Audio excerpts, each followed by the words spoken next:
Hi friends, welcome to RST healthy kitchen. இன்றைக்கி பார்க்க போகிறதுன்னா ஒரு சைட் டிஷ் தான் பார்க்க போகிறோம். ரைஸ்க்கு ரொம்ப ஈஸியான ரெசிபி, சீக்கிரமாக செஞ்சிடலாம்.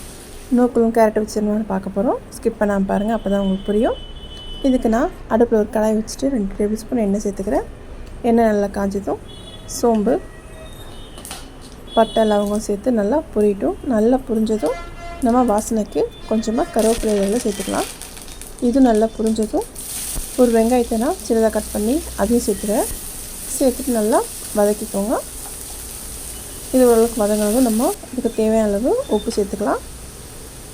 உப்பு சேர்த்துட்டு ஒரு 1/4 ஸ்பூன் மஞ்சள்தூள் இதையும் சேர்த்து நல்லா கலந்து விட்டுக்கோங்க.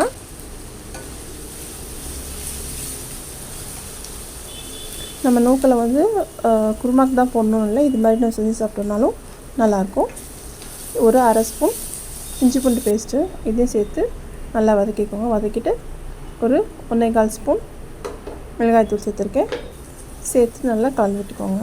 நல்லா கலந்ததும் நம்ம ஒரு 2 தக்காளியை கட் பண்ணி சேர்த்துக்கலாம். அதையும் சேர்த்துட்டு நல்லா கலந்துட்டு நல்லா தக்காளியை நல்லா மசிஞ்சு வரணும். அது வரைக்கும் நல்லா கலந்துக்கோங்க.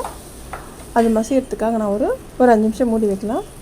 இப்போ நல்லா மசிஞ்சு வந்துடுச்சு. இந்த சமயத்தில் நான் கட் பண்ணி வச்ச நூக்கலையும் கேரட்டும் சேர்த்துக்கிறேன்.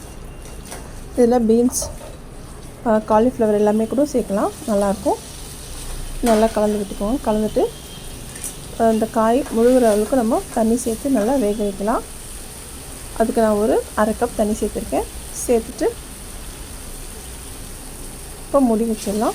ஒரு 10 நிமிஷத்தில் இது வெந்துடும். அதுக்குள்ளே நம்ம தேங்காய் விழுது அரைச்சிக்கலாம். 1/4 மூடி தேங்காய் எடுத்துருக்கேன். அதில் 1 ஸ்பூன் சோம்பு சேர்த்துட்டு நல்லா நைஸாக அரைச்சிக்கோங்க.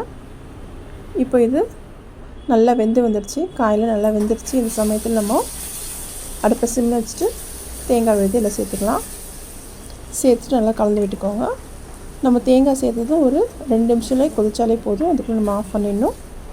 நமக்கு சுவையான இப்போது நூக்கல் கேரட் மசாலா ரெடி ஆகிடுச்சு. நம்ம இது ரைஸ்க்கு, சப்பாத்திக்கு இல்லை சாதத்தில் போட்டு கூட பிசைஞ்சு நம்ம சாப்பிட்லாம். ரொம்ப சூப்பராக இருக்கும். கண்டிப்பாக செஞ்சு பாருங்கள்.